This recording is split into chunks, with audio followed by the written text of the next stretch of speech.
Саламатсыздарбы, урматтуу депутаттар. Мыйзам долбоорун колдош керек. Чындап жакшы мыйзам алып келипсиз. Бул боюнча колдоп беребиз.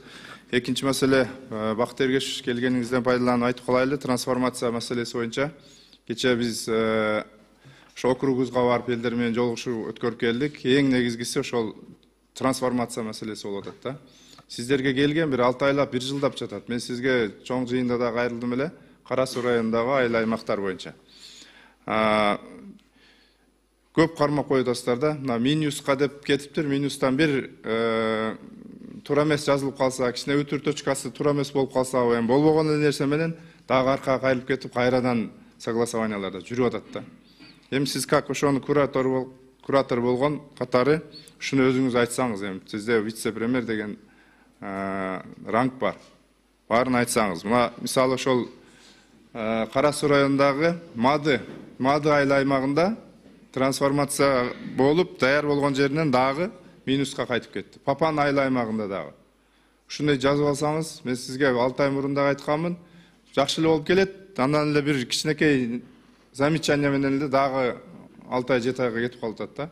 А элдин сураганы мына Жаныбек Султанович да айткандай туура айтып атат. Трансформация кылып берели, алар сугат жер эмес, алар тоонун башындагы суу чыкпаган жерлерди сурап атышат. Анан дагы сиздерде бир сөз болуп атыптыр. Трансформация кылбай тургула, көп кабаттуу үйлөр салып берели дегендей багыт алып атыптыр. Эми ал кургак жерге эч ким көп кабаттуу үй салбайт, мисалы, жеке ишкерби, ГИК деле салалбы, ГИК ошол эле курулушчулардан кайрылат. Мына жерде салгыла, мына жер силерге берейли деп. Алар салбайт, тоонун башына эч ким салбайт. Ал жакка суу тартып алыш керек.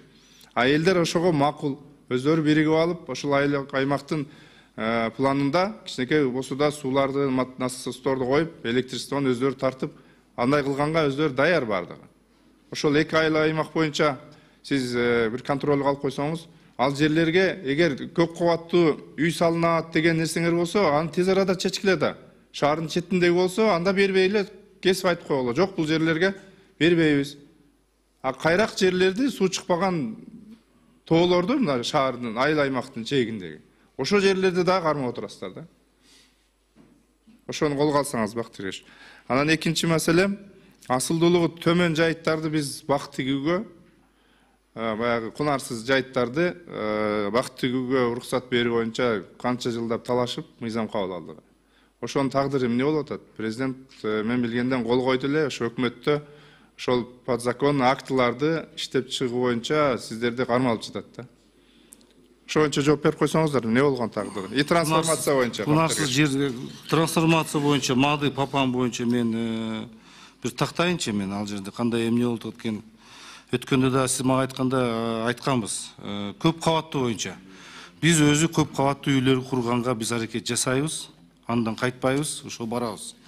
Просто сиз айткандай, эгерде чынында ал жерде мындай өтө эле татаал жерлер болсо, эгерде чын эле бандиты төмөн, кайракы жерлер, анда мындай отдельно карап чыгыш керек. Бирок биз көп кабаттуу үйлөргө биз ошого багыт алдык, ошо барабыз. Анан кийин тиги кунарсыз жер. Сиз айткандай ушундай багытты алып барабыз. Кунарсыз жерлер 614 000 гектар жерибиз бар. Ошол жерге биз көп жылдык дарактарды эгүү боюнча жана биз азыр программа түзүп атабыз. Эгерде мүмкүнчүлүгү бар болсо, ошол жерлерге жамырлатып жана тамчылатып сугаруу деген системаны апарайын деген ойдо болуп атабыз. Ошого азыр ошол программа боюнча иште алып чыгат. Аны биз параллельно алып кетебиз. Ошол боюнча жерди биз жүрүп атабы. Биз мыйзам кабыл алып бергенибизге 2 жылдын жүзү болду. Эрдеки коллегалар менен талашканбыз, ар түрдүү ойлор айтылган. А мыйзам кабыл алынып эч нерсе жок. Элдер күтүп атат. Эмне үчүн бар? Азыр уже заявкалар болуп атат. Кандай подзаконный акт алдыңызбы? Заявкалар болуп атат, программа болуп атат. Ал өзүнчө бир программа бар. Ал боюнча ишти алып барабыз биз. 1 гектар жер өттүбү бүгүнкү күндө? Канча гектар жер берди? Мен азыр маалымат толук жок менде. Анын кийин сиздерге берем маалыматты. Жылган жок Бакыт Эргешев. Ушуну карап койсоңуздар. Хорошо. Элдер азыр ойгонду. Сиз айткандай тамчылатып сугаруу менен бак тиккендер көбөйдү. Мисалы, мен өзүм деле ошол боюнча иштеп атам. Жер алайын десе, азырынча мыйзам жол бербейт. Да, мыйзам кабыл алып бергенсиңер, мыйзам жол бербейт деп негедир кармап турасыздар да. Бул боюнча менден тапшырма, бизден тапшырма кеткен бүт рубарларга, бүт кунарсыз жерлерди бизде карта менен азыр бөлгөнбүз. Ушул уруулар толугу менен тапшырма кетти. Кимдин кандай мүмкүнчүлүгү бар болсо, ушу кунарсыз жерлерди элдерге бергиле дагы көп жылдык дарактарды отургузуу боюнча бара алмас эле. Ал өзүм мен өзүм буйруктар менен, эгерде программа сиз айткан азыр толук азыр мен билишим боюнча мен балким программа кабыл алынган, бирок ошол боюнча мен азыр тапшырмалар бергем. Ошон үчүн ал иштер жүрүп атат ал. Ошону тездетсеңиз, азырынча эч кимге бере элек. Ошол биз кабыл алып атканда айтылган 500 000 гектар жер, 500 000 гектар жер ушул мыйзамдын негизинде берилет деген. Негизинен Баткен, Ысык көл областтарына тиешелүү болгон. Ар бир аймактын, айыл аймактын ичиндеги контурлары менен биз кабыл алганбыз. Ошон үчүн ушул боюнча ишти алып кеттиңиздер. 2 жылдан бери кыймылдабай турат.